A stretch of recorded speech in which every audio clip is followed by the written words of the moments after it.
présenté par Florence Sueur.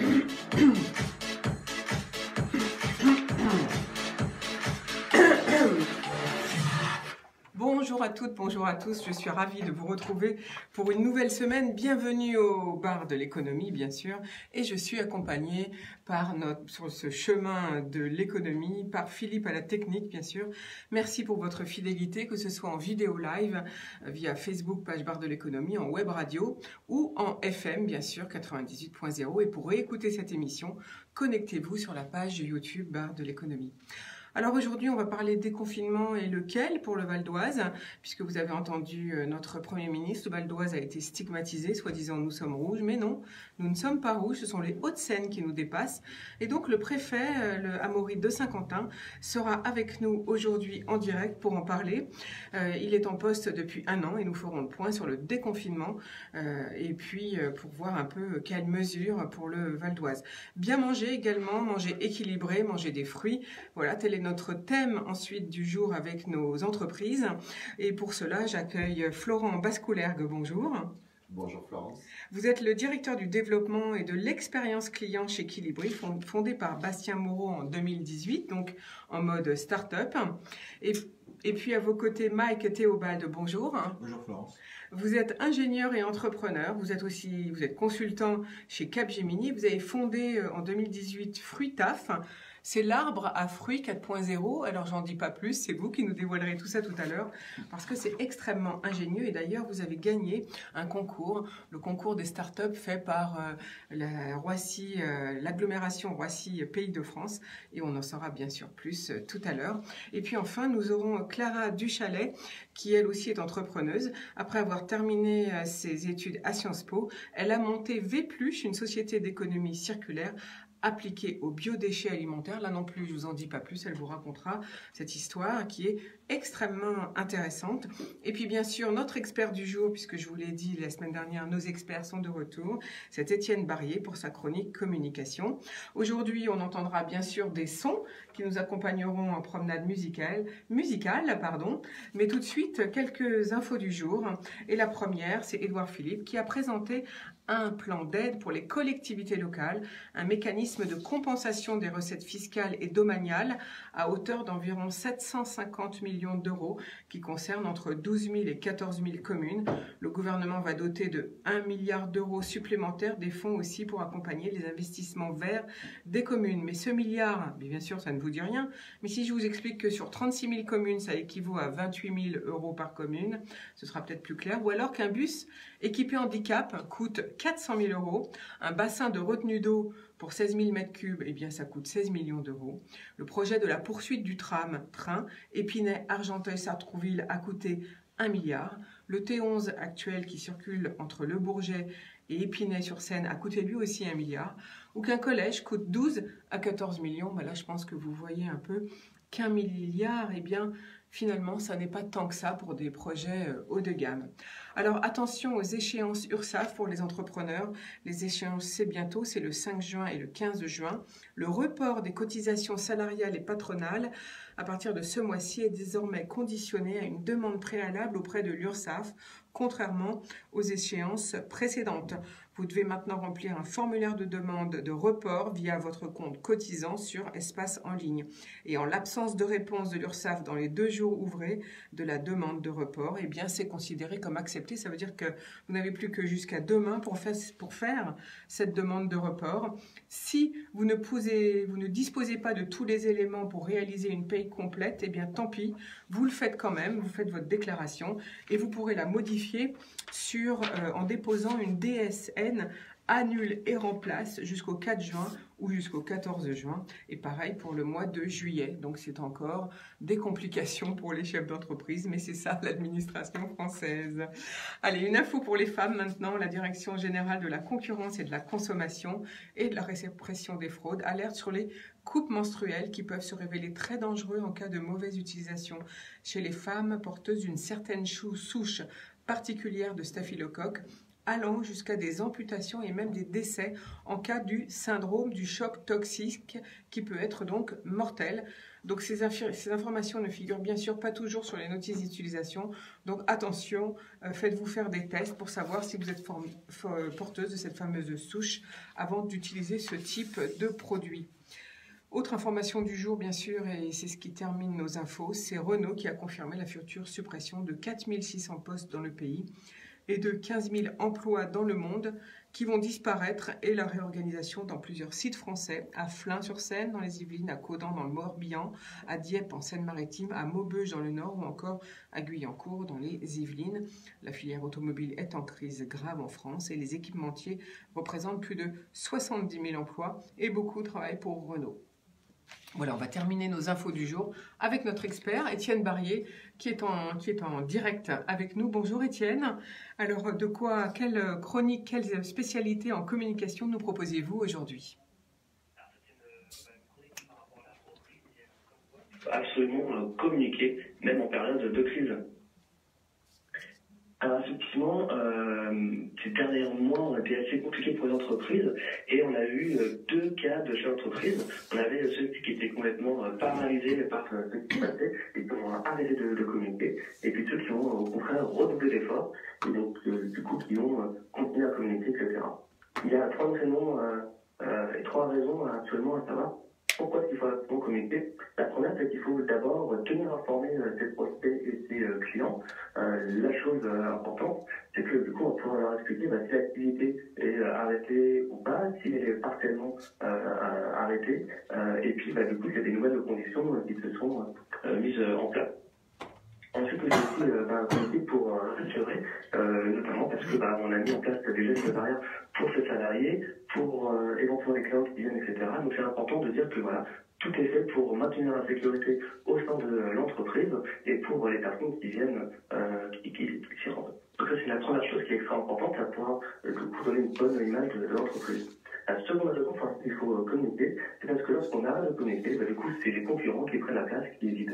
La nature déteste le vide et donc du coup, elle va le remplacer. Et forcément, si on n'est plus présent dans la tête de nos prospects, de nos clients, et c'est peut-être les concurrents qui vont, eux, redoubler d'efforts pour communiquer, qui vont ravir des nouveaux contrats, des nouveaux marchés. Et donc, c'est important d'être toujours présent, même si l'activité s'est arrêtée, de toujours donner des nouvelles, de dire qu'on fait tout pour mettre en place les nouveaux gestes barrières, par exemple, qu'on est en train de travailler sur des nouvelles offres, qu'on met en place des choses en fait qui font qu'on sera encore plus fort pour repartir. Et la troisième raison qui est importante de communiquer, c'est un terme économique, c'est qu'aujourd'hui, des gros annonceurs, notamment quand Coca-Cola a totalement stoppé de communiquer, et de nombreux annonceurs ont arrêté de communiquer, et dans ce cadre, du coup, les prix ont chuté. Les prix ont chuté sur Google, sur Facebook, et évidemment aussi sur les publicités à la télévision. Et donc, du coup, ça devient beaucoup plus intéressant, même pour les plus petites entreprises, de commencer à faire de l'acquisition client en faisant des publicités, par exemple, sur Google et Facebook. Parce que ce sont des régies qui sont quand même très accessibles, et vu qu'il y a beaucoup moins de concurrence, du coup, on peut facilement émerger. Et c'était mon cas, par exemple, j'ai fait des publicités sur Google, on a réussi à avoir un contrat durant le confinement, donc on est plutôt content. C'est aussi un encouragement pour essayer de communiquer un maximum pour prendre la place, dire qu'on est présent et mettre en valeur ses offres. Merci beaucoup Étienne Barry. Jolie chronique, donc je retiens en tout cas ce que vous venez de dire, c'est-à-dire prévenir nos clients et prospects et puis surtout en profiter pour communiquer car les prix sur Google et Facebook par exemple ont chuté et c'est le moment pour les plus petits de pouvoir faire des annonces qu'on ne pouvait pas faire avant. Merci pour votre présence et cette expertise Étienne Barrier et puis on vous retrouve bien sûr mardi prochain. Très bonne journée à vous. On va faire tout de suite une petite promenade musicale et ensuite place à notre premier chef d'entreprise.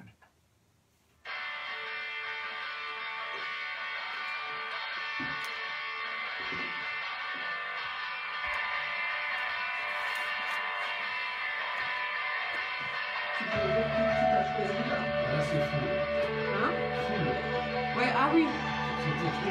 C'est un jeune groupe du Val d'Oise. Le préfet il sera là physiquement, c'est ça? Le préfet il sera là physiquement.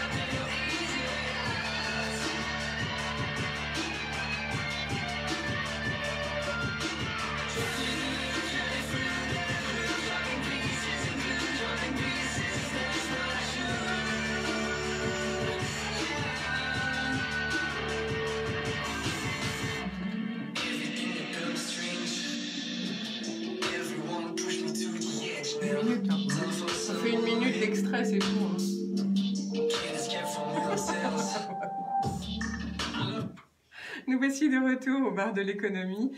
C'était un extrait d'un jeune groupe qui s'appelle Cultures ''S et dont ils nous ont envoyé leur son. Voilà, ça s'appelle Full ce titre et c'était un extrait parce que c'est quand même une chanson qui dure 4 minutes. Donc on vous en repassera régulièrement au fil de la semaine quelques extraits de leurs titres et puis on fera connaissance avec eux, je vous promets. En tout cas aujourd'hui, je suis en compagnie d'Amaury de Saint-Quentin, préfet du Val d'Oise, de Florent Bascoulergue pour Quilibri, de Mike Théobald pour Fruitaf, l'arbre 4.0.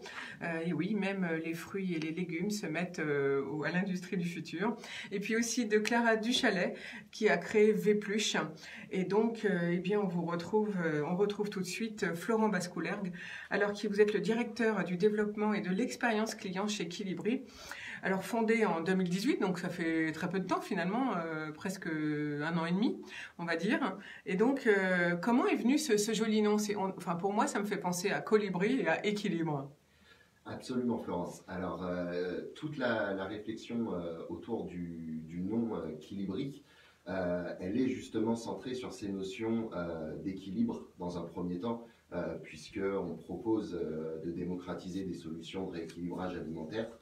Et il y a le colibri qui est aussi à l'intérieur de ce nom, qui lui évoque la liberté, l'autonomie, qui en fait post-programme, donc post-rééquilibrage alimentaire, c'est ce vers quoi on accompagne notre clientèle, à savoir une autonomie et libérée d'habitudes alimentaires qui pouvaient être néfastes.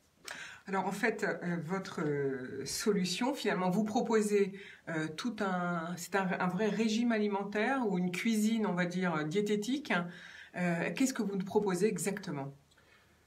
Alors, ce n'est pas un régime, puisque justement, c'est la fin des régimes Quilibri.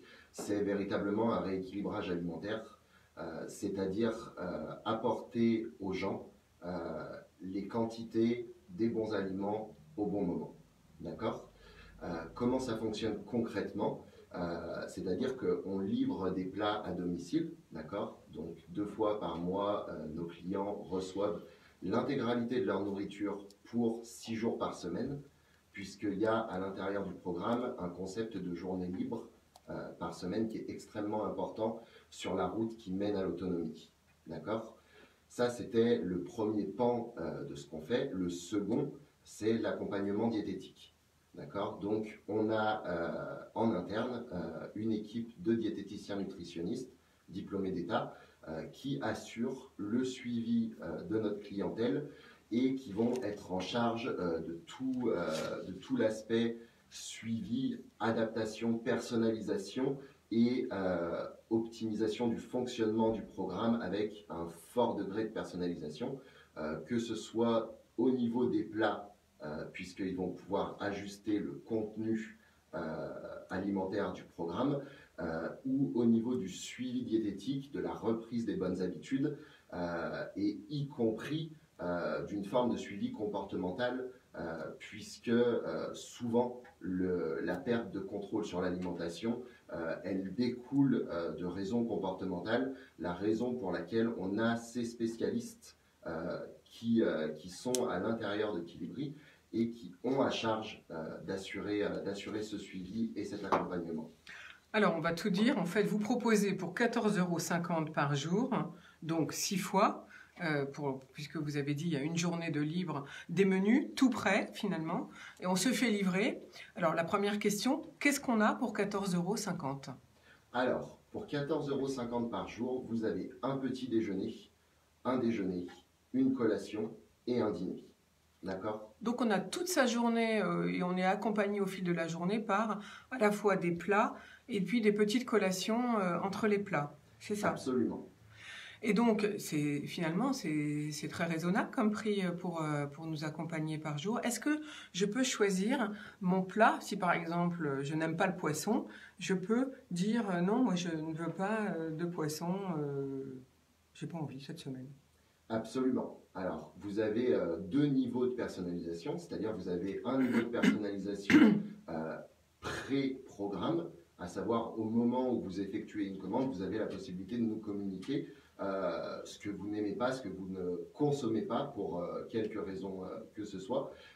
Et nous, on adapte le contenu du colis et vous avez également une personnalisation en continu tout au long du programme sur deux aspects. Un qui est les goûts, à savoir s'il y a des plats qui s'avèrent que vous n'aimez pas ou n'appréciez pas, on les retire, on les remplace par d'autres plats. Et également parce que un des rôles du diététicien nutritionniste, ça va être, dans le cas d'un suivi un peu plus long, d'ajuster l'apport calorique qu'on va vous apporter tout au long du programme, de manière à ce que vous soyez toujours dans les meilleures conditions de forme et de ressenti, puisque le but, c'est le bien-être. Alors Florent Bascoula, vous êtes directeur du développement et de l'expérience client chez Quilibri. Donc, si je vous ai bien compris, je choisis, alors sur Internet bien sûr, ou bien est-ce que je peux vous appeler par téléphone? Vous avez la possibilité de choisir sur Internet, vous avez également la possibilité de nous contacter par téléphone.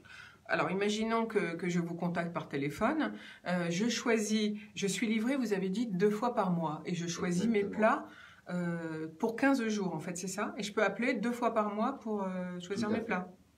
Tout à fait. J'ai bien compris. Donc, également la possibilité d'appeler en cours de mois, en fait, peu importe le moment, pour nous signaler. Pour vous dire par exemple, hier j'ai ouvert tel plat, voilà. Remplacer un plat, etc. Et on s'occupe de tout.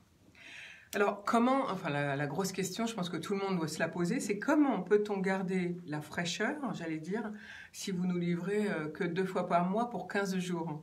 Alors, on est sur des plats qui sont apertisés, d'accord, ce qui permet une conservation à température ambiante. Donc, il n'y a pas besoin de remplir votre frigo, de congeler ou quoi que ce soit.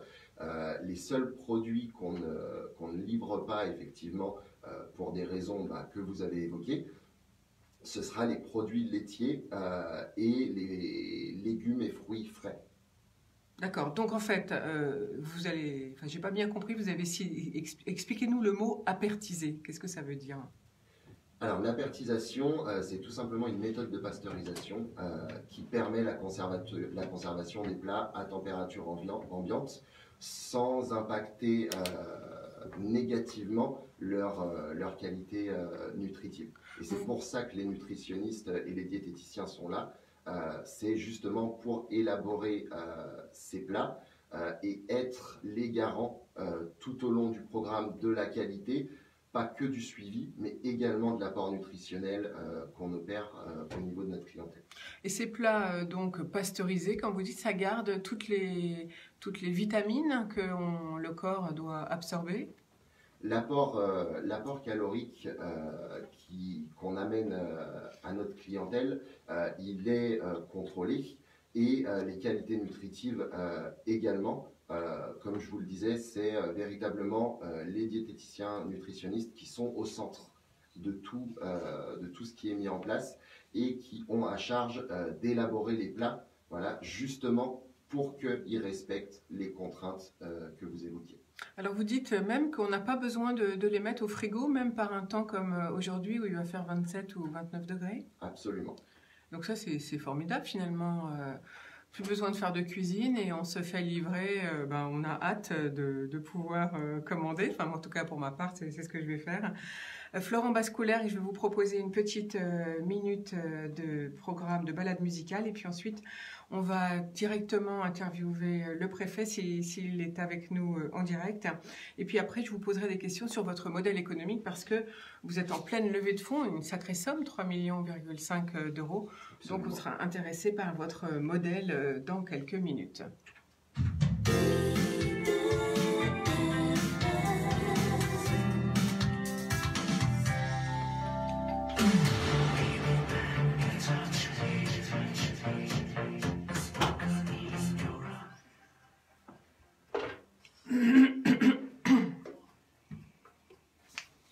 Je passe. Oui, s'il te plaît. Quelqu'un que je connaissais, c'est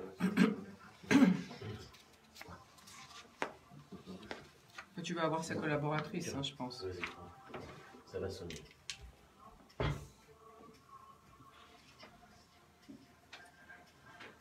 Oui, bonjour, Florence Sueur. Je suis en direct dans l'émission Le Bar de l'économie et j'ai un rendez-vous téléphonique pour faire l'interview en direct avec Monsieur le Préfet. Est-ce qu'il est disponible, s'il vous plaît?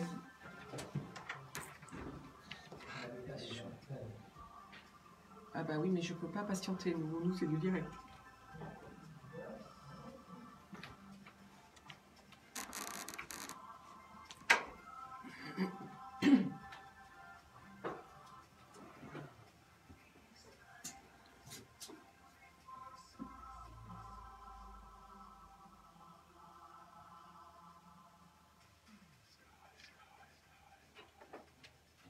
C'est de qui celle-là? Je sais pas. C'est Charlie. Nuit d'été. C'est Charlie. Bah, c'est DJ Charlie. Très bien. Je les ai pas écoutés. Hein. Je les ai chargés ce matin. Hein? Ah bah, Avant les autres, avant de les lancer, tu vas écouter ça va.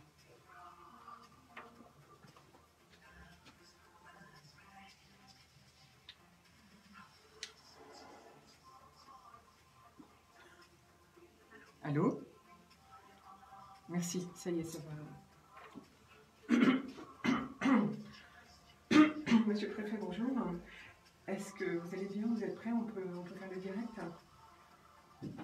Merci beaucoup. Ben, je vous branche sur antenne.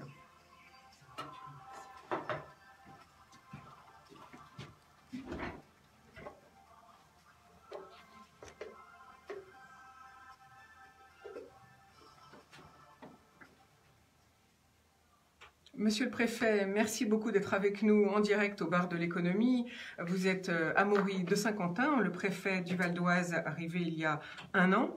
Et donc aujourd'hui, on est ensemble pour parler du déconfinement, puisque joie et stupeur jeudi soir lors de l'annonce du Premier ministre de la seconde phase du déconfinement. Une liberté sous contrôle, sauf peut-être pour le Val d'Oise qui reste rouge. Pourtant, les chiffres sont plutôt bons et c'est les Hauts-de-Seine qui sont largement au-dessus du Val d'Oise.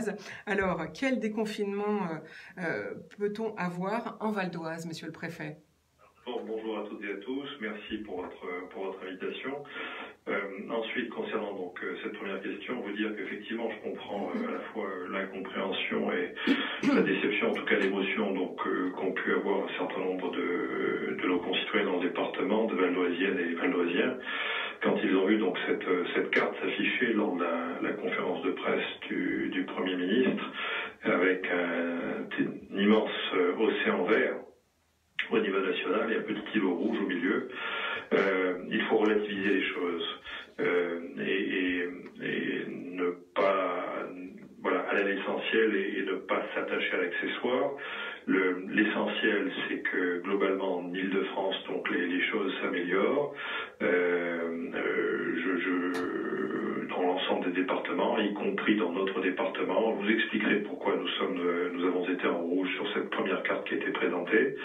Je comprends l'émotion parce que les Val-d'Oisiens se sont bien mobilisés pendant la période de confinement, ont respecté le confinement. L'ensemble des acteurs qui étaient mobilisés pour lutter contre la propagation du virus ont fait un travail remarquable. Je pense en particulier aux professionnels de santé dans les hôpitaux, la médecine de ville, je pense aux associations qui se sont occupées notamment, qui ont suivi tous les quartiers défavorisés, les publics en difficulté. Je pense à tous ceux qui ont œuvré pour soutenir l'économie. C'est une émission économique ce matin dans le département. Je pense aux forces de l'ordre qui ont été extrêmement mobilisées sur l'ensemble du département, tant en zone police que gendarmerie, pour que le confinement soit respecté. Tout le monde a joué le jeu et a bien joué le jeu dans le Val d'Oise, on peut comprendre l'émotion au sortir de cette première étape du déconfinement, et puis parce qu'aussi nous avons de bons résultats depuis plusieurs jours, plusieurs semaines, tant en termes de lits de réanimation mobilisés qu'en termes d'entrée en hospitalisation, que de bons résultats en termes de guérison, donc toute une série d'indicateurs qui sont favorables. Maintenant, la responsabilité des autorités sanitaires, c'est d'être transparente sur les données. Ce qu'elles ont fait, ce qu'a voulu le gouvernement depuis le début de la crise, Et les données donc, qui nous ont été présentées lors de cette conférence de presse, elles sont conçues pour évaluer la mobilisation, pour évaluer plutôt qu'on dirait la gestion des différentes étapes de l'épidémie, et elles ne sont pas conçues pour apprécier de la mobilisation donc les uns et les autres sur les territoires. Elles sont là pour orienter nos actions et être à chaque étape dans une application la plus complète possible du principe de précaution qui a prévalu dans la gestion de cette crise. Et c'est pour ça d'ailleurs que la région Île-de-France donc est classée en orange, parce que nous avons donc, qui est la région la plus importante au niveau national en termes de population, et où un certain nombre d'agrégats sont plus complexes qu'ailleurs, notamment en termes de transport public, de part de population utilisant donc les transports publics au quotidien pour se rendre de leur lieu de résidence à leur domicile. Donc toute une série de précautions qui ont été prises pour que ce déconfinement soit plus progressif, plus prudent, plus transparent dans cette deuxième étape, notamment du fait de ces caractéristiques locales. Moi, ce que je peux vous dire, c'est que, encore une fois, c'est que il y a dans le département du Val d'Oise un travail remarquable qui a été fait par l'ensemble des acteurs, que ce soit les acteurs des secteurs concernés, les collectivités territoriales, les communes, le conseil départemental, toutes les associations, donc toute une série d'acteurs se sont mobilisés. Monsieur le préfet Amaury de Saint-Quentin, vous êtes préfet du Val d'Oise. J'ai bien compris que vous saluez donc le travail remarquable de tous, mais pour le Val d'Oise, par exemple, qu'en est-il de la réouverture des parcs, des bars, des restaurants? Quelles restrictions pour le Val d'Oise? Est-ce qu'il y en a plus que pour le reste de l'Île-de-France et Paris? De restrictions dans le Val d'Oise qu'en Île-de-France. Voilà. Les choses soient claires, qu'on reste des départements donc, de la région. Le classement en zone orange de la région Île-de-France, qu'est-ce que ça veut dire? Ça veut dire tout simplement que ici, chez nous, comme dans les autres départements, les rassemblements de plus de 10 personnes donc, demeurent interdits dans l'espace public. De même sont interdits donc, tous les grands événements comprenant 5000 personnes ou plus de 5000 personnes. Par contre, tous les commerces donc, peuvent ouvrir, avec simplement une contrainte pour la zone orange, c'est que seuls les terrasses et espaces sont ouverts pour les bars et restaurants, et ce donc jusqu'au 22 juin. 22 juin, ce sera un peu la clause de revoyure, la fin de cette deuxième phase de déconfinement, où on verra comment les choses se sont passées, et éventuellement donc un certain nombre de points pourront évoluer. Au restaurant, sur la limite à 10 personnes par table, la distance d'1 mètre entre chaque table qui devra être respectée. Les écoles sont toutes réouvertes à partir d'aujourd'hui, doivent toutes être réouvertes à partir d'aujourd'hui, dans notre département comme dans tous les départements donc d'Île-de-France, avec une limite de 10 élèves par classe dans les écoles maternelles et de 15 dans les écoles primaires, ce qui avait déjà prévalu pendant la première phase de déconfinement. Il est important en effet que les élèves puissent retrouver le chemin de leur école, même si l'application, donc les protocoles sanitaires qui ont été mis en place dès le début du déconfinement demeurent nécessaires, avec l'obligation notamment de nettoyage, de désinfection, de distanciation entre les élèves, des gestes barrières et des possibilités d'encadrement pédagogique qui sont parfois mises en place. Pour les collèges, les classes de 6e et de 5e réouvrent donc progressivement donc à partir d'aujourd'hui, avec des limites de 15 élèves par classe, toujours sur la base du volontariat pour les collèges. Pour les lycées professionnels, eux aussi sont ouverts à partir d'aujourd'hui, afin d'accueillir donc les élèves pour assurer les certifications professionnelles. Et tous les élèves devront être accueillis d'ailleurs au fur et à mesure pour des entretiens individuels avec les équipes pédagogiques. Alors, monsieur le préfet, revenons aux événements. On a bien compris donc finalement le Val d'Oise, c'est comme tout le reste de l'Île-de-France, c'est donc sur le même tarif, et finalement c'est la liberté qui arrive à condition qu'on respecte le mètre entre chaque table ou d'être dehors. Par contre, vous avez dit en dessous de 5000 personnes, on pouvait faire quelques événements, c'est-à-dire tout événement donc. Toute grande manifestation de plus de 5000 personnes est interdite. Toute manifestation donc qui sera dans un format inférieur à ce format pourra être organisée sous réserve donc d'en obtenir l'autorisation. Il faudra simplement que tout cela fasse l'objet d'un échange préalable sur les conditions d'organisation de cette manifestation, afin que la manifestation en question donc ne vienne pas porter atteinte aux mesures essentielles en matière de gestes barrières, de distanciation physique qui prévalent pendant toute la période de déconfinement, première, deuxième, troisième séquence du déconfinement. Merci beaucoup pour cette bon espoir, parce que tout le secteur de la culture, et Dieu sait s'il est important en Val d'Oise, comme dans les autres départements d'ailleurs de l'Île-de-France. Donc là, je pense que tout le monde va pousser un ouf de soulagement. Alors justement, là par exemple, si on prend des pays à l'étranger, parce que ma question c'est, allez-vous obliger les citoyens à porter le masque dans les lieux publics, un peu à l'image de certains pays asiatiques ou même de la Grèce, qui n'a déploré que jusqu'à présent que 175 morts et 2900 cas. Pourquoi ne peut-on pas envisager l'obligation du port du masque? Parce que le choix qui a été fait par la France et que nous faisons donc ici dans le Val d'Oise et en Île-de-France, c'est celui de la responsabilisation de nos concitoyens.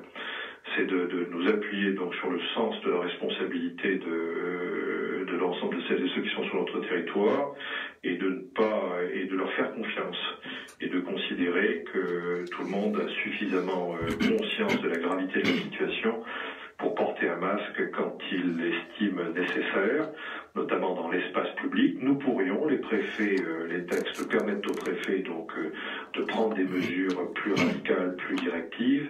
Pour l'instant, nous n'en estimons pas la nécessité. En tout cas, moi, je ne l'estime pas.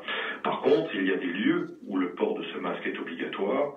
C'est le cas, par exemple, il reste obligatoire. C'est le cas des transports publics en Île-de-France. Donc, le port du masque obligatoire. Et puis, bien sûr, l'attestation de l'employeur, notamment sur les heures de grand trafic. Le port du masque est obligatoire dans les établissements scolaires pour les élèves d'un certain âge en situation donc de pouvoir porter un masque, et en particulier les collégiens qui vont reprendre à partir d'aujourd'hui.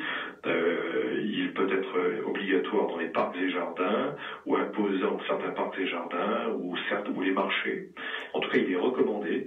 Il est recommandé dans les espaces commerciaux, les deux seuls centres commerciaux qui étaient fermés donc dans le Val d'Oise. J'ai pris 2 arrêtés donc vendredi soir permettant donc leur réouverture. Maintenant, cette réouverture est à l'appréciation des gestionnaires de ces centres, mais ils peuvent le faire.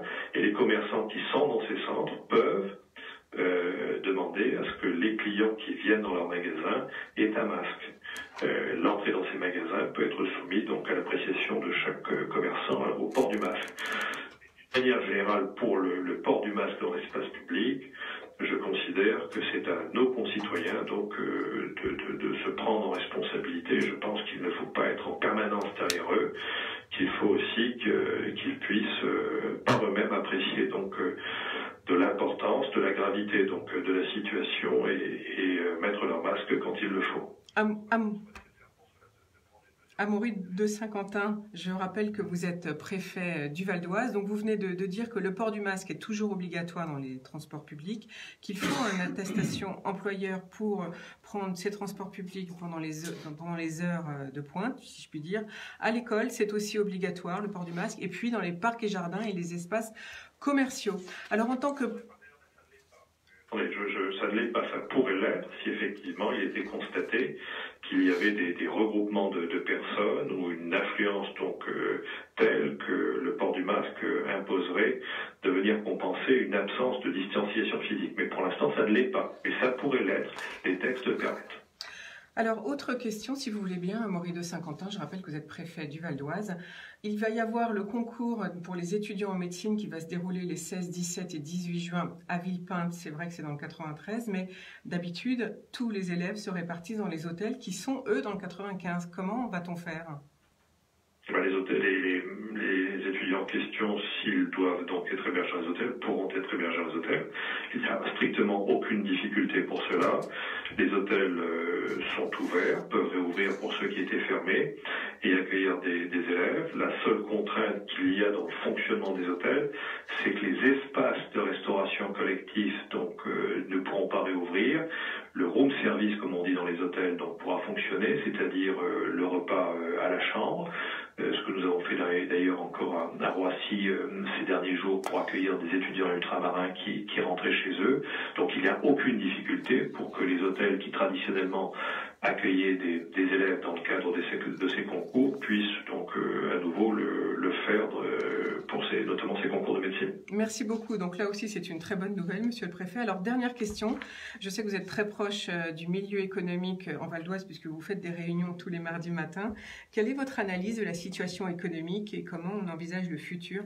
4 secteurs importants en Val d'Oise sont complètement sinistrés. C'est l'aéronautique, la culture, l'automobile et le tourisme.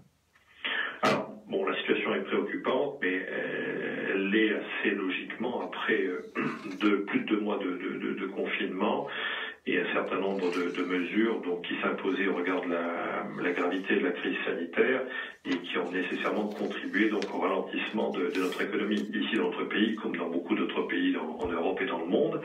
Donc elle est préoccupante, elle est d'autant plus préoccupante que près de 50% des salariés du secteur privé dans le Val d'Oise sont pris en charge au titre du chômage partiel. En tout cas, elle l'était encore la semaine dernière. Pour faire face à la situation, le gouvernement donc, a mis en place un certain nombre de mesures d'accompagnement du secteur économique qui sont révélées très positives et très fortes en termes de soutien aux différents secteurs d'activité, notamment le chômage partiel que j'évoquais, qui a été très largement utilisé, qui reste très largement utilisé dans le Val d'Oise.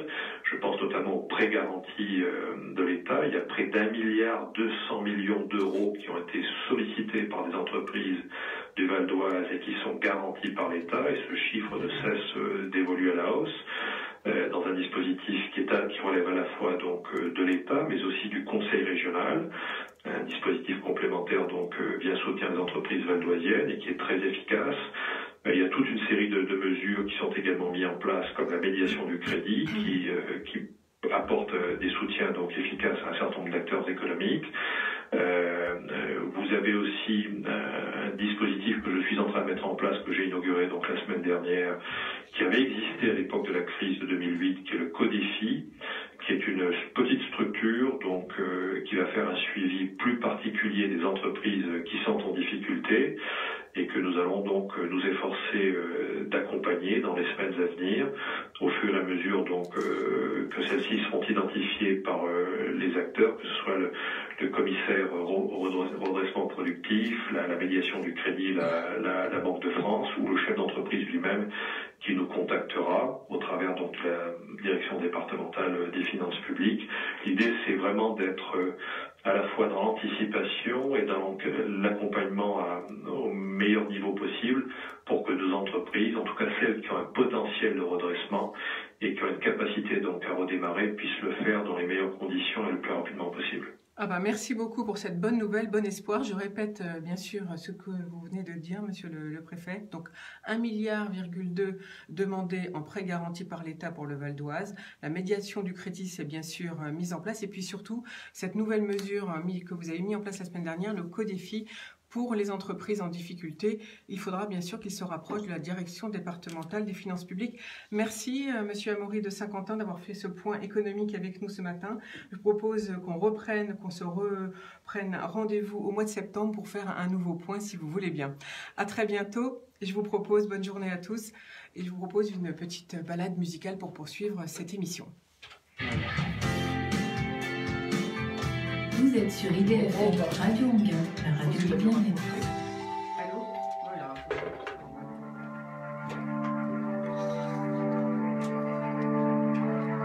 Donc là, ensuite on reprend notre discussion et après on enchaîne. On fera pas de pause entre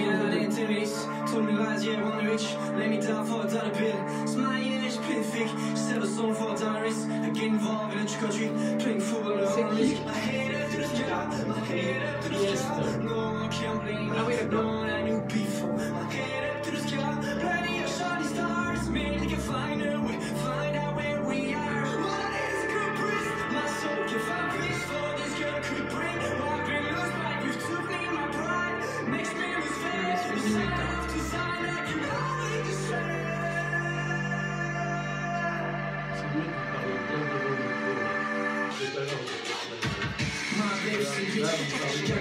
She's my girl, she mean, just knows, let her in, got my blood on the skin. this fortune a dream. Stick it out on my cream is soft blue like the wind. She's my bunny at the crossroad. I met her daddy, but she's sweet. I see money, I need control my own fate. I'm a prisoner, she's my soul. I'm a flat to my ego. Strange, she jam me loaded, and I'm still loaded. Head up to the sky, my head up to the sky. No one can make me, no one I knew before. My head up to the sky, playing a shining stars. Maybe they can now find out where we are. Nous sommes de retour au bar de l'économie. Voilà, un nouveau groupe est né en Val d'Oise, c'est le groupe Cultures. Et ça, c'était un extrait un nouveau titre, bien sûr. Ça s'appelle Priest. On continue notre émission du bar de l'économie. Aujourd'hui, je suis toujours en compagnie de Mike Théobald, bien sûr, pour Fruitaf, l'arbre 4.0, d'Amaury de Saint-Quentin, le préfet du Val d'Oise, de Clara pour Vépluche, Clara Duchalet, et puis de Florent Bascoulaire pour Quilibri, avec qui nous étions en interview avant que le préfet du Val d'Oise nous fasse un point économique. C'était important, je vous ai annoncé beaucoup de choses, il vous a annoncé plutôt beaucoup de choses, notamment cette nouvelle mesure, le code défi. Vous pouvez tout réécouter sur notre chaîne YouTube, Bar de l'économie. Alors, petite question, Florent Bascoulaire, c'est votre modèle économique, vous levez 3,5 millions, c'est quand même une jolie somme. Comment avez-vous fait et pourquoi faire ? Alors, tout d'abord, c'est effectivement une belle somme. C'est une levée de fonds qui s'opère grâce à des investisseurs qui nous suivent depuis le début et qui continuent de nous faire confiance, même dans un moment comme celui qu'on vient de traverser. Je pense notamment à toutes les entreprises que citait Monsieur le Préfet. Donc du coup, ça c'est quand même un signe de confiance extrêmement fort de la part de nos investisseurs. C'est une somme qui a vocation à aider à poursuivre le développement du produit et la croissance. Donc on rappelle que Quilibri livre des plats à domicile pour 14,50 €. On a un menu complet pour le petit déjeuner jusqu'au soir, avec des plats équilibrés, vous nous avez expliqué tout à l'heure, avec des diététiciens. Donc là, les 3,5 millions, c'est pour vous développer en France ou éventuellement à l'étranger. Vous livrez des particuliers mais aussi des entreprises. Qu'est-ce que vous envisagez de faire ? Alors, je pense qu'il y a deux questions dans la question. La première qui concerne le développement. Concernant le développement, on reste en France pour l'instant. Il est possible qu'un jour la question de l'internationalisation se pose. À l'instant T, on a encore beaucoup de gens à servir en France et un potentiel sur le marché français qui est largement suffisant pour continuer de se concentrer sur notre marché cœur. Donc c'est pour développer le site internet et le commercial finalement, pour développer le marketing j'imagine, et le commercial en France. Alors, le commercial et le marketing font partie du développement, cependant c'est pas tout ce qui compose la notion de développement de l'entreprise, puisqu'on travaille énormément sur le produit en lui-même. Donc il y a cette notion d'extension de la gamme de plats qu'on propose.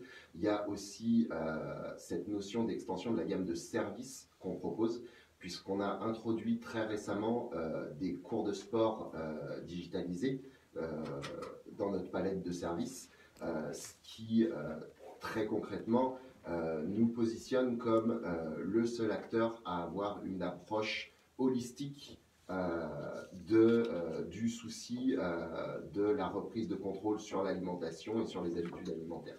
Donc un coaching complet, si je puis dire, à la fois des plats et à la fois du sport, c'est le futur proche, bien sûr, de Quilibri, c'est ça ? Tout à fait. C'est le futur proche, c'est même le présent, puisque les premiers cours sont accessibles depuis peu. Du coup, c'est sur notre plateforme et c'est accessible sans aucun frais supplémentaire pour notre clientèle. Donc on a des cours gratuits pour si on s'abonne finalement. On peut prendre un abonnement, d'ailleurs je ne vous ai pas posé la question.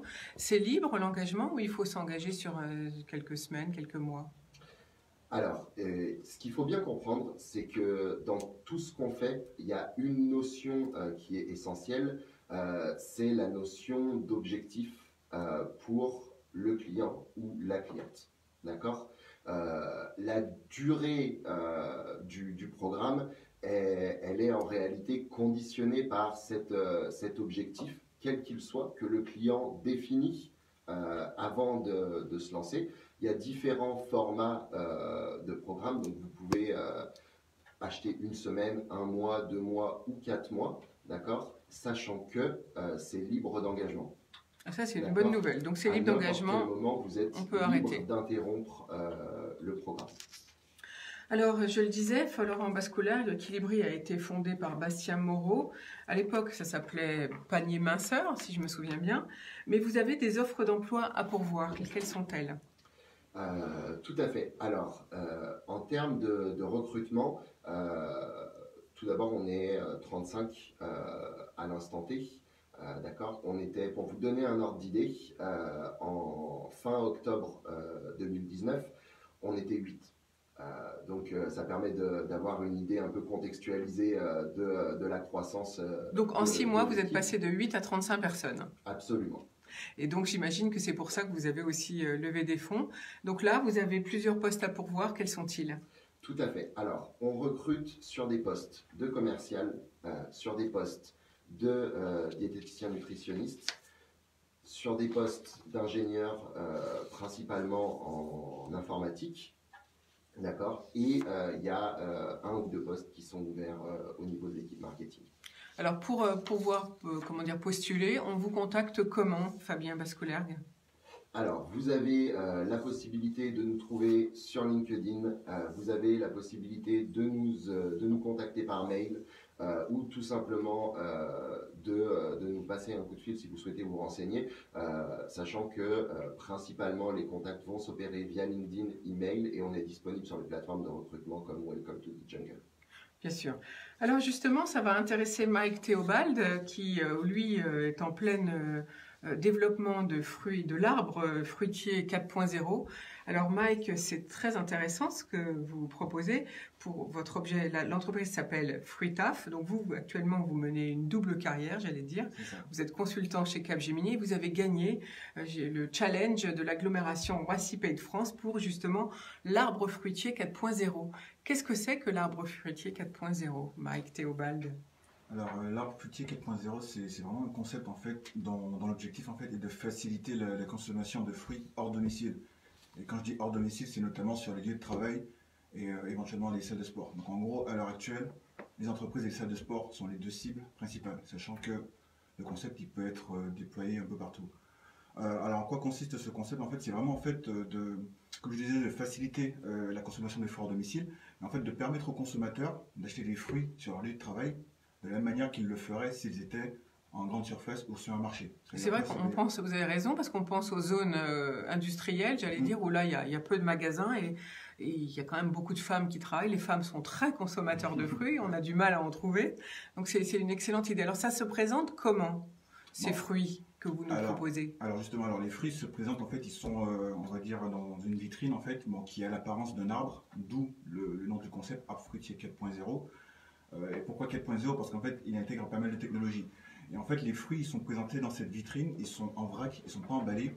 Et le principe en fait du concept, c'est de pouvoir permettre à l'utilisateur d'ouvrir la porte et d'avoir accès à l'ensemble des fruits.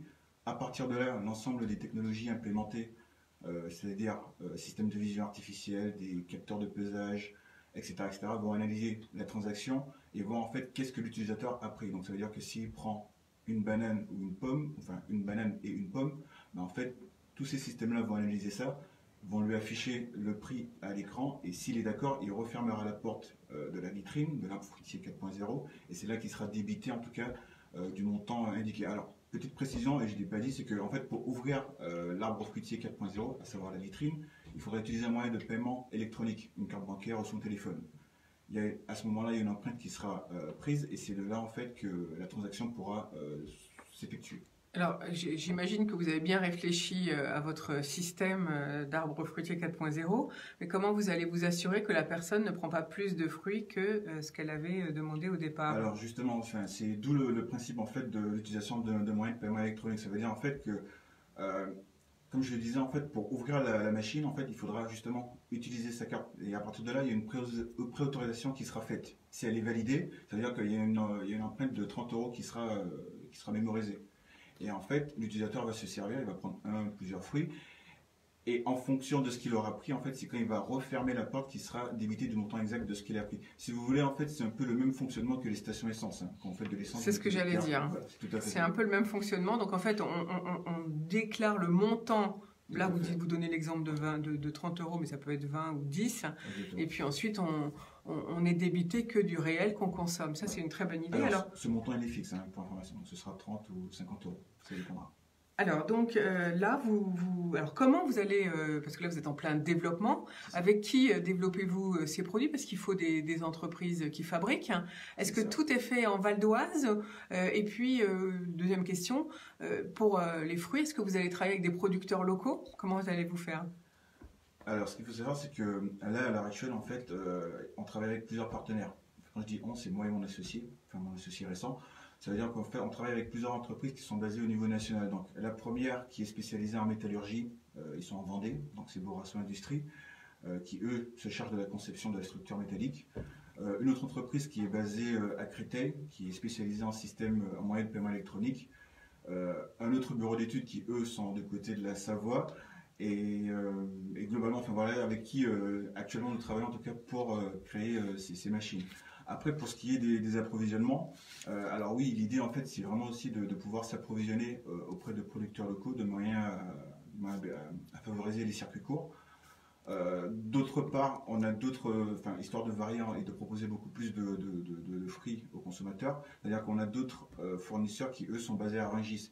Et si vous voulez, ces fournisseurs-là auxquels nous on compte s'approvisionner, en fait, ils respectent quand même une certaine charte vis-à-vis de la qualité des fruits qu'ils vont nous fournir.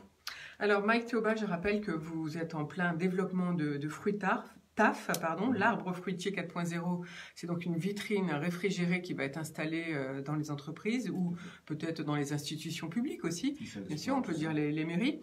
Mais vous venez de nous décrire votre modèle de fabrication. Quand est-ce que le premier produit sera prêt et comment avez-vous fait pour trouver toutes ces entreprises qui vont le fabriquer à la fois en Vendée, vous avez dit, en Haute-Savoie? Ça a été une longue recherche? Alors, ça a été une longue recherche parce qu'en fait, ça fait déjà un peu plus de 2 ans que je travaille sur ce concept. Au tout début, j'avais déjà travaillé avec un premier bureau d'études où j'avais financé avec mes fonds propres le premier prototype. Donc, c'est ce prototype-là que j'avais eu l'occasion de présenter au concours des challenges du numérique organisé par l'Aglo Roissy Pays de France et qui m'avait permis justement de gagner le premier prix. Suite à ça, il y a des portes qui se sont ouvertes. Et c'est là en fait qu'il y a d'autres organismes publics, d'autres associations du territoire telles que les Entreprendre Val d'Oise, Initiative 95, la Banque Crédit Mutuel, Creative Factory et bien d'autres qui m'ont accompagné dans l'aventure. Et donc du coup c'est vraiment à partir de là aussi que j'ai cherché de nouveaux partenaires de manière à ce que vraiment je puisse sortir un produit beaucoup plus officiel, quoi. Et donc en fait des recherches sont faites via internet ou d'autres réseaux professionnels. Tout simplement le net et puis aussi le support de réseaux comme Initiative et Entreprendre, on a bien compris. Initiative 95, réseau Entreprendre. Alors justement, on va poser la question à Florent Bascolergue. Où fabriquez-vous les repas finalement pour Quilibri? Alors, 100% des repas sont made in France, d'accord. On travaille avec différents partenaires qui sont chacun spécialisés sur le type de repas qu'on va fournir. Donc, par exemple, pour les compotes, c'est un partenaire qui est spécialisé dans les compotes. Pour les muesli qui viennent au petit déjeuner, pareil. Pareil, donc c'est du fabrication made in France et vous êtes un des gros travail, j'imagine, c'est justement la recherche de fournisseurs de qualité, je suppose. Absolument. Il y a une équipe en interne dont le rôle est 100% dédié sur la recherche de fournisseurs de qualité, de plats de qualité, sachant qu'il y a ce triple contrôle qui s'opère donc au niveau de la recherche des fournisseurs. Ensuite, au niveau de l'élaboration des recettes par les diététiciens nutritionnistes. Et un dernier, lorsque on goûte les plats en interne, puisque 100% de ce qui se retrouve dans votre assiette a été dégusté par un échantillon de salariés différents à chaque dégustation. À chaque dégustation. Et du coup, on peut déjà obtenir les plats et s'abonner, j'allais dire, sans engagement, bien sûr.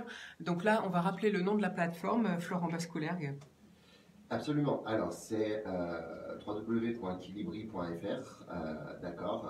On est également joignable par téléphone. Le numéro est affiché sur le Et site. je pense que ça va plaire à toutes les personnes qui ont dépassé 70 ans parce qu'elles aiment mieux le contact téléphonique que, bien sûr, la navigation sur Internet. Je pense que ça, c'est plutôt bien. C'est une bonne technique commerciale. Alors, Mike Théobald, vous êtes en pleine fabrication de l'arbre fruitier 4.0. Vous pensez que la machine, cet arbre, cette vitrine à fruits, finalement, va être prête pour quand ? Alors la machine elle est déjà prête, c'est-à-dire que justement sa commercialisation aurait dû débuter courant mars, mois du confinement. Donc ce qui fait que en fait toute cette crise sanitaire a décalé en fait tout ce qui était prévu, mais du coup j'en ai quand même profité en tout cas pour lancer en tout cas la fabrication de la petite série, ça veut dire une dizaine de machines en tout.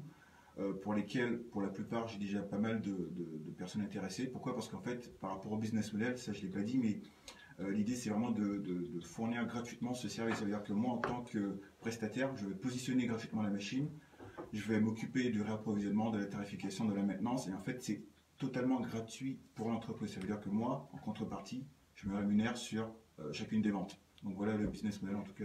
Donc c'est gratuit pour l'entreprise, et donc vous pensez installer la première machine quand ? Alors, justement, encore une fois, par rapport à la crise sanitaire actuelle, les principales cibles que je vise, à savoir les entreprises et les salles de sport, sont en ce moment fermées. En train de réouvrir, voilà. Donc, nous, à l'heure actuelle, on table en tout cas pour début septembre, en tout cas pour la reprise de l'activité normale. Voilà, on espère que vous allez avoir beaucoup de succès, mais vous allez être obligé, vous aussi, un jour, de faire une levée de fonds pour pouvoir vous développer. Justement, alors c'est l'objectif, parce alors ce qu'il faut savoir, c'est qu'on est déjà rentré en contact avec la BPI pour le financement d'un programme de R&D. Donc ça, c'était avant justement le confinement. Et justement, l'idée, c'est justement d'être financé par la BPI sur cette partie-là, mais en plus de faire des levées de fonds, en tout cas. Et vous attendez la réponse de la BPI, ou ils vous ont déjà donné une pré-réponse ? Alors, ils m'ont déjà donné une pré-réponse. Après, c'est pas quelque chose de formel, dans la mesure où eux, ils sont prêts justement à me suivre pour la suite. À mon niveau, c'est juste qu'en fait, on doit leur présenter en fait un plan de R&D qui tient la route. Donc, c'est juste ça. Florent Bascolergue, pour Quilibri, est-ce que vous aussi, vous avez été impacté par la crise Covid et la fermeture des entreprises ? Alors, nos clients étant, puisque je me rappelle que tout à l'heure cette question a été soulevée et qu'on n'a pas terminé d'y répondre, nos clients étant des particuliers, on n'a pas subi l'impact des entreprises, de la même façon qu'une entreprise qui travaillerait en B2B. Et la crise n'a concrètement, j'ai envie de dire, on fait partie de ceux qui n'ont été impactés ni positivement ni négativement. Notre croissance, elle se poursuit. Elle a été entamée depuis début janvier et elle se poursuit à un bon rythme, ce qui est aussi une des raisons pour lesquelles nos investisseurs continuent de nous suivre, avec toujours cet axe sur l'expérience client, sur la satisfaction, sur la qualité, qui amène in fine un effet de bouche à oreille extrêmement positif. Alors Mike Théobald, est-ce que pour Fruitaf, que vous créez en parallèle de Capgemini, comment faites-vous pour faire les deux ? Vous travaillez jour et nuit ? Jour et nuit et week-end, mais après ce qu'il faut savoir, c'est que là j'arrive quand même à concilier les deux. Pourquoi ? Parce que là, par rapport au stade de développement où je suis, donc ça veut dire que c'est énormément de prestataires qui travaillent pour moi, comme je l'ai dit, tous les partenaires. Et par contre, du coup, c'est fort probable que par la suite, si l'activité est amenée à se développer, que là, je sois obligé de faire un choix. Mais bon, peut-être pas dans la mesure où je suis associé à quelqu'un ou éventuellement d'autres personnes pourraient prendre la relève. D'accord, donc finalement, c'est un bon développement d'avoir un métier en parallèle et de faire ça en dehors de vos heures de consultation, puisque vous êtes consultant pour Capgemini. Je rappelle, votre métier, c'est ingénieur de développement, j'imagine, de conseil en développement. C'est ça. Voilà. Donc, voilà comment on peut aussi créer son entreprise en parallèle de ce qu'on fait. Et puis, évidemment, ça demande quand même beaucoup d'heures. On ne compte pas ses heures le soir et le week-end, je pense. Ça demande beaucoup d'heures et ça demande d'être dans une situation particulière. Pour ce qui est de la mienne, sans enfant, célibataire, donc c'est vrai que ça aussi, ça aide beaucoup. Je ne pense pas que j'aurais pu si j'avais... Une famille qui fait du bruit à la maison, c'est ça que vous voulez dire ? Non, mais voilà, à un moment donné, ça aurait été très difficile de concilier les trois en tout cas. En tout cas, on vous souhaite beaucoup de succès parce que c'est vraiment une très bonne idée. Et puis, je trouve que l'arbre, enfin, vos deux noms d'entreprise, que ce soit Quilibri ou l'arbre fruitier 4.0, c'est vraiment bien. Et donc, c'est ce que je vous disais, le thème aujourd'hui, c'est bien manger, bien se nourrir. Et on va continuer en ce sens avec Clara Duchalet dans quelques minutes qui, elle, valorise les déchets. Mais tout de suite, une nouvelle promenade musicale. Vous êtes sur IDFM Radio Anguin, la radio du bien-être. Là, au Portugal.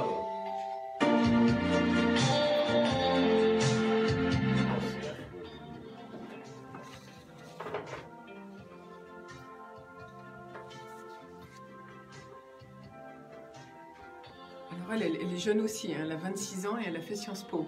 C'est un peu comme vous. Enfin vous, c'est l'ingénieur, elle, c'est Sciences Po. Elle voulait changer le monde en faisant de la politique. Tiens. Oui. Merci.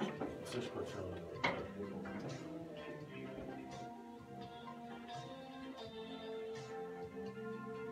Oui, Clara, bonjour. Florence sur l'appareil. Est-ce que vous êtes prête pour le direct? Ok. Oui, parfait. Bon, si vous avez tout suivi, vous voulez commenter les deux entrepreneurs qui sont avec moi au studio?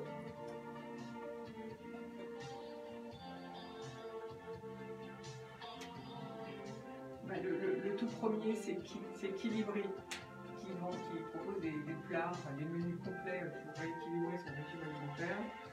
Voilà, donc comme je l'ai dit, c'est intéressant pour vous trois, ça fait la chaîne. Bon, allez, je pose et je vous reprends au micro.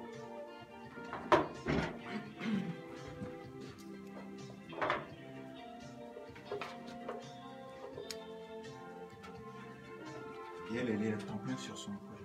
Oui. Nous voici de retour au bar de l'économie. Aujourd'hui, je suis en compagnie d'Amaury de Saint-Quentin, le préfet du Val d'Oise, de Florent Bascoulergue pour Quilibri, de Mike Théobald pour l'arbre fruitier 4.0, Fruitaf, et puis de Clara Duchalet pour Vépluche. Alors Clara, vous avez fondé cette entreprise également en 2018. Comme nos autres intervenants aujourd'hui, vous êtes toute jeune, vous avez 26 ans, vous avez fait Sciences Po, et vous vouliez changer le monde en faisant de la politique. Et comment vous est venue cette idée de valoriser les déchets alimentaires? Merci de m'accueillir aujourd'hui. C'est une très bonne question. Valoriser les déchets alimentaires, moi, c'est une de mes passions. Quand je suis arrivée pour étudier à Paris, ça m'a fait un sacré choc en venant de la campagne, de voir qu'on ne pouvait pas transformer de manière écologique les épluchures de carottes, le marc de café, la viande, le poisson, chose qu'on est plus habitué à faire en région. Et donc c'est dans cette idée-là, c'est-à-dire d'avoir un impact positif sur l'environnement à travers les déchets alimentaires, que j'ai créé Vépluche en 2018. Alors depuis, les choses ont beaucoup évolué. Vépluche aujourd'hui, c'est une plateforme écologique de livraison alimentaire pour les particuliers. Donc on livre des fruits, des légumes, tout type de produits alimentaires de petits producteurs en Ile-de-France. On livre des produits bio, on livre aussi des produits en direct de Rungis. Et pour tout ce qui est valorisation des biodéchets, ça se passe du côté des professionnels de la restauration qui sont nos tout premiers clients. Donc j'entendais vos invités parler de B2C, de B2B. Chez Vépluche, on essaye d'être résilient en faisant les deux. J'ai envie de vous dire, on a commencé avec le B2B et on s'est ouvert au B2C très récemment. Alors, on va expliquer aux auditeurs qu'est-ce que c'est que le B2B et le B2C. Donc, le B2B, c'est entre professionnels et le B2C, c'est du professionnel au particulier. Alors, vous proposez pour équilibrer, j'allais dire, puisque dans votre modèle économique, vous avez une charge, c'est la récupération des déchets alimentaires, j'imagine, et pour fabriquer du compost. C'est bien ça, Clara Duchalet ? Tout à fait. La raison d'être de Vépluche, c'est de rendre les restes alimentaires à la terre sous forme de compost et dans une logique d'économie circulaire, d'où l'intervention des fruits et légumes. Je me reconnaissais un petit peu dans ce qu'évoquait Mike de Fruitaf, si je me trompe pas, c'est sur ce modèle économique où on se rémunère sur la vente des fruits et légumes. C'est très similaire chez Vépluche. En fait, on collecte gratuitement tous les déchets alimentaires des professionnels, donc à savoir les restaurants, pour en faire du compost. On transforme nous-mêmes les biodéchets en compost. Et en contrepartie, nos clients professionnels s'engagent à nous acheter des fruits et des légumes qu'on vient aussi leur livrer avec des véhicules zéro carbone. Donc ça, c'est pour la partie professionnelle. Mais le résultat de la transformation des biodéchets, c'est-à-dire le compost, le terreau écologique, est accessible en distribution aux particuliers via notre plateforme qui est vépluche.fr. Alors justement, tout à l'heure, vous avez parlé de la viande et du poisson. Est-ce que dans un compost, on peut mettre viande et poisson? Alors c'est une très bonne question. Si vous êtes un particulier qui habite en maison, qui a un jardin, en ou ville, en appartement et qui a un mauvais composteur, il n'est pas du tout recommandé de mettre la viande et le poisson dans les biodéchets parce que ça peut attirer les nuisibles. En revanche, quand on est un professionnel et que, comme Vépluche, on a investi dans des composteurs électromécaniques, on peut se permettre de mettre tous les restes alimentaires, puisque concrètement, ce qui vient de la terre peut retourner à la terre. Donc, pas de souci de notre côté pour récupérer la viande, le poisson, les petits os, et même les huîtres. Il y a certains restaurants qui nous donnent des huîtres. Alors donc, moi, vous avez bien raison de récupérer les déchets alimentaires dans des restaurants, il y en a quand même beaucoup à faire. Par contre, il y a un autre secteur, je ne sais pas si vous y avez pensé, qui fait beaucoup de gâchis alimentaires en fait. C'est tous les gens qui font traiteurs ou qui ont des espaces de location de salles et qui font des déjeuners ou des soirées pour entreprises. Là, il y a beaucoup de déchets aussi. Alors, vous avez raison, en effet, le secteur de l'événementiel est assez connu pour être très festif, mais aussi pour générer du déchet. Aujourd'hui, on ne s'est pas concentré sur ce segment avec Vépluche, puisqu'on a commencé par les restaurants, on s'est ouvert aux particuliers, et on a l'ambition pour cette année et les années qui suivent de s'adresser aux entreprises qui ont des espaces de restauration collective. L'événementiel est un secteur un peu plus compliqué, entre guillemets, parce qu'il y a parfois plus d'emballage, parce que aussi c'est ponctuel. Chez les restaurateurs, on peut venir tous les jours livrer des fruits et des légumes et récupérer des déchets, et on s'est équipé en logistique adaptée. On a notamment des vélos cargo qui circulent dans la ville, donc c'est pas forcément encore adapté au secteur événementiel, en tout cas de notre côté. Alors j'imagine, Clara Duchalet, que la crise du Covid a dû stopper votre activité notamment de compostage vu que les restaurants étaient fermés. Alors, non seulement le compostage a été chamboulé par la crise, mais surtout la livraison de fruits et légumes au tout début, puisque c'est notre cœur de métier de travailler avec les restaurants, même si on s'est ouvert aux particuliers, on a l'ambition de travailler avec différents secteurs à ce niveau-là. Ce qu'on a fait, c'est qu'on a assoupli notre organisation pour collecter les restaurateurs qui restaient ouverts de manière encore une fois totalement gratuite, parce que certains de nos clients sont restés ouverts pour de la vente à emporter. Et on s'est également associé à des agriculteurs urbains dans la région de Paris qui continuent de produire des déchets verts et que nous avons pu collecter pour alimenter les composteurs. Donc ils sont un peu à la diète, mais ils continuent de tourner.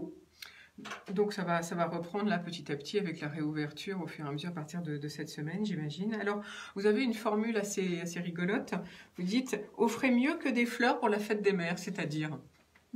Et donc, les équipes s'activent déjà à préparer les commandes et à livrer à la fois nos clients professionnels et nos clients particuliers en ce moment même où je vous parle. Oui, je répète ma question. Je pense que Clara, vous ne m'avez pas entendu. En même temps, vous avez un slogan un peu rigolo. Vous dites « offrez mieux que des fleurs pour la fête des mères », c'est bientôt. Alors, qu'est-ce qu'il faut offrir pour vous? C'est intéressant que vous le souligniez. Oui, offrez mieux que des fleurs, offrez tout simplement du terreau écologique issu des biodéchets de votre région qui serviront à planter de magnifiques fleurs en futur. Alors, combien ça coûte du terreau si on le commande sur votre plateforme? Alors, on a différents formats. On a le format de 5 litres qui coûte moins de 8 € sur la plateforme. On a même fait des baisses de tarifs assez exceptionnelles pour lancer le produit. Le format de 5 litres est à 5,80 €. Et ensuite, on a le format de 15 litres qui est un peu plus conséquent. Alors là, le tarif est légèrement en dessous de 10 €. J'ai remarqué également sur votre plateforme donc vpluche.fr que le panier de sélection fruits et légumes pour 8 kilos vaut 24,80 €, bref 25 €, on va arrondir, ce qui est très raisonnable et on a beaucoup de légumes et un petit peu de fruits pour ce prix, donc c'est très intéressant. Est-ce que tout est bio ou est-ce qu'on a le choix entre le bio et le non bio? Alors, en ce qui concerne les paniers que nous proposons de livrer à domicile, on a fait le choix de créer des paniers parce qu'à l'origine, nous proposions des colis complets qui sont d'habitude réservés aux restaurateurs. En fait, on traite nos clients particuliers comme des chefs en proposant vraiment les mêmes produits que ceux qu'on va livrer au restaurant. Et donc, les quantités, vous pouvez imaginer, sont tout de suite très importantes. Donc, il y a un moment donné où on a voulu rendre plus flexible la prise de commande sur le site. Donc, on a créé des paniers où on sélectionne des fruits et des légumes de saison. Et on a effectivement voulu que le prix soit assez intéressant pour rendre le site accessible à beaucoup plus de personnes. Dans ce choix de panier, vous avez en fait les fruits et légumes qui sont pas bio. Vous avez aussi le panier de fruits qui ne sont pas bio, mais vous avez également le panier 100% bio, où là, on fait le choix de mettre que des fruits et légumes bio, notamment de petits producteurs de notre coopérative bio basée en Ile-de-France. Par contre, donc... Et le non bio dans les paniers, on respecte les différentes sensibilités de nos clients. Alors par contre, une petite précision sur les paniers, donc on a bien compris, il y a une séparation choisie entre le bio et le non bio, on choisit ce qu'on veut, mais les paniers sont déjà composés, on ne peut pas dire par exemple je veux tel type de pomme et non pas la golden, c'est bien ça? Effectivement, les paniers sont déjà composés et ils sont préparés chaque matin pour être livrés l'après-midi pour garantir le maximum de fraîcheur. Et donc ça, c'est très intéressant. Alors, côté économique, pour monter votre société, vous avez directement investi 200 000 €. Vous êtes associé à quelqu'un ou est-ce que c'est de la love money? Alors, quand on démarre une société comme Vpluche, il y a forcément beaucoup d'investissements à faire, puisqu'on a fait le choix de transformer notamment nous-mêmes nos biodéchets en compost. Donc, on a investi dans des machines, hein, c'est semi-industriel, qui vont transformer les déchets alimentaires en compost. On a aussi investi dans nos propres véhicules électriques, qui sont les vélos cargo, les camionnettes électriques. Donc forcément, au début, on met la main à la poche. Et aussi, quand on démarre la société, on a envie que ça aille le plus vite et le mieux possible. Donc on est prêt à mettre de la love money sur la table. En revanche, pour que ça tienne dans la durée, surtout quand on n'est pas encore à l'équilibre économique au début, c'est normal, il y a plus d'investissement que de rentrée d'argent. On a forcément besoin de s'associer et en l'occurrence, moi j'ai été extrêmement chanceuse de pouvoir rencontrer et de m'entourer des bonnes personnes. Et en l'occurrence, il s'agit du fonds d'investissement familial, Quinta Investment, qui est spécialisé dans l'économie circulaire et avec qui j'ai monté le projet depuis le début. Donc on travaille vraiment main dans la main, c'est à la fois mes investisseurs, mais c'est aussi mes associés, mes cofondateurs. Donc on a tous les deux, le fonds et moi-même, le même objectif en tête, c'est dans une logique d'économie circulaire, de rendre les déchets alimentaires à la terre. Une certaine organisation, mais ensuite ça roule. Alors, Clara Duchalet, je rappelle que vous êtes cofondatrice de Vpluche, donc qui récupère les déchets, qui valorise les déchets alimentaires et puis qui fait du compost et qui vend aussi des paniers de fruits et de légumes frais. Vous avez fait, vous aussi, comme Mike Théobald, une demande à la BPI. Où en êtes-vous là-dessus? Alors, au niveau de la BPI, nous avons fait partie d'un programme de Paris Senco, de l'Urban Lab de Paris Senco, qui est l'agence de développement économique et d'innovation de la ville de Paris. Et dans le cadre de ce programme, c'est un peu long, mais c'est les quartiers d'innovation urbaine, nous avons pu demander le PIA, qui est une des subventions de la BPI, c'est le Paris Innovation Avantage. Et dans ce cadre-là, nous avons pu bénéficier d'une subvention de 30 000 € l'année dernière. Donc, à ce niveau-là, c'est acté, c'est validé. On est très content d'avoir pu en bénéficier. Est-ce que vous arrivez à vous rémunérer actuellement ou est-ce que vous êtes toujours en mode développement? Je vais poser des questions. On a 6 salariés chez Vpluche qui sont tous rémunérés. D'accord, donc pour l'instant c'est rentable, c'est ça que vous voulez dire, donc comme quoi on peut démarrer une société en gagnant tout de suite un petit peu d'argent. Je crois que Mike Théobald veut vous poser une question. Oui, j'ai une question qui me concerne directement. C'est par rapport à la récupération des déchets alimentaires. Ça veut dire quoi que c'est vous qui vous chargez de tout? Je ne sais pas comment ça se passe exactement. Alors je vais répéter la question pour vous, Clara. Mike vous demande comment faites-vous pour récupérer les déchets dans les restaurants? Alors, au niveau des restaurants, nous avons une logique de reverse logistique. Donc, tous les matins, nous recevons les fruits et légumes en flux tendu sur notre plateforme logistique qui est située au cœur de la ville de Boulogne-Billancourt. Nous préparons les commandes pour les clients restaurants et nous partons ensuite livrer à Vélo Cargo. Et une fois qu'on livre les fruits et légumes, on collecte les déchets alimentaires. Donc, au préalable, on a évidemment installer le matériel nécessaire pour les restaurants. Donc, c'est des caisses, des sacs compostables, tout ce qu'il faut pour qu'on soit dans les normes sanitaires, évidemment. Et donc, dès qu'on vient livrer des fruits et légumes, on récupère les déchets alimentaires de nos clients. Ce qui fait que ça ne reste quasiment pas dans leur cuisine. Voilà, donc on a mieux compris comment les déchets étaient récupérés. Clara Duchalet, qu'est-ce qu'il faut vous souhaiter pour le futur? Comment vous voyez l'avenir? Eh bien, il faut nous souhaiter de sauver le maximum de biodéchets avec nos beaux vélos cargo que j'espère voir dans plusieurs arrondissements de Paris et dans d'autres villes très prochainement. Alors j'imagine que c'était pas si facile que ça de circuler en vélo cargo avant le confinement. Là, en ce moment, ça doit être beaucoup plus simple pour vous. Alors, le vélo cargo dans lequel nous avons choisi d'investir est un véhicule assez sophistiqué, mais qui nous permettait d'aller sur les pistes cyclables de la ville. Donc, je dirais qu'à ce niveau-là, on arrivait à éviter les embouteillages. Donc, on n'avait pas spécialement eu de problème. Au contraire, on est assez content du véhicule parce que c'est aussi un élément de street marketing. Forcément, vous ne passez pas inaperçu quand vous êtes au volant d'un transporteur de ce genre. Et les restaurateurs sont particulièrement contents de le voir s'arrêter devant leur boutique. Et donc, c'est tout à fait, je dirais, émouvant au niveau de voir les transporteurs circuler. En matière de confinement, on s'est aussi entouré de prestataires qui nous ont aidés à développer nos activités qui aujourd'hui comprend Paris et les banlieues proches. Donc on ne peut pas tout faire à vélo cargo. Ça dépend de la densité et ça dépend de la localisation. Mais clairement, pour avoir pratiqué le vélo pendant cette période-là, ça n'avait rien à voir avec une période hors confinement. Donc Clara Duchalet, vous aussi, vous avez des offres d'emploi à pourvoir. Donc expliquez-nous lesquelles et comment on fait si on veut postuler. Alors, chez les Pluches, on est toujours à la recherche des talents et surtout des personnes motivées par le biodéchet. C'est une matière très riche et très intéressante. Qu'on recherche avant tout, c'est des personnes qui puissent investir au niveau commercial.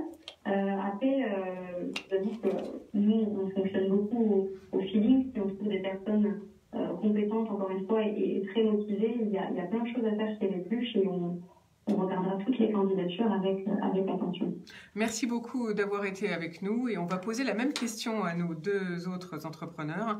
Donc, Mike Théobald, qu'est-ce qu'on vous souhaite pour l'avenir? Que faut-il vous souhaiter? Que Fruiteuf continue à se développer et que demain... Une bonne réponse de la BPI déjà pour commencer peut-être. Bonne réponse de la BPI et puis toujours par rapport au concept, faire en sorte que demain dans l'entreprise, un fruit soit aussi accessible qu'un café. Voilà, tout simplement. Kilibric, Florent Bascoulard, qu'est-ce qu'on souhaite pour Kilibric et votre souhait pour le futur? Comment vous voyez l'avenir? Je pense qu'on peut nous souhaiter deux choses pour cette année 2020. La première, c'est de continuer à réussir à délivrer le niveau de satisfaction qu'on délivre au quotidien au niveau de nos clients. Et le deuxième, c'est de continuer à se développer. Et puis on rappelle les offres d'emploi, donc vous l'avez dit tout à l'heure, marketing, développement web, diététicien, commerciaux, donc ça fait 4 postes à pourvoir chez vous. Et je rappelle que vous êtes passé de 6 à 35 personnes en 6 mois, donc il faut vous contacter. Et puis si vous voulez manger diététique, eh bien vous allez sur kilibri.fr. Alors, si on est intéressé par l'arbre à fruits du futur, donc 4.0, comme vous dites, Mike Théobald, quelle plateforme faut-il taper? Quand sera-t-elle ouverte?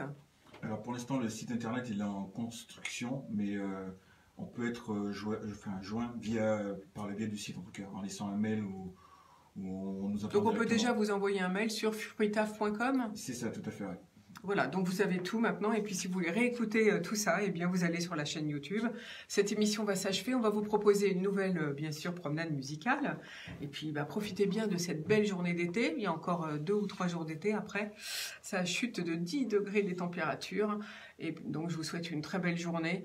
Et je vous embrasse, bien sûr. Ciao, ciao. À demain, évidemment.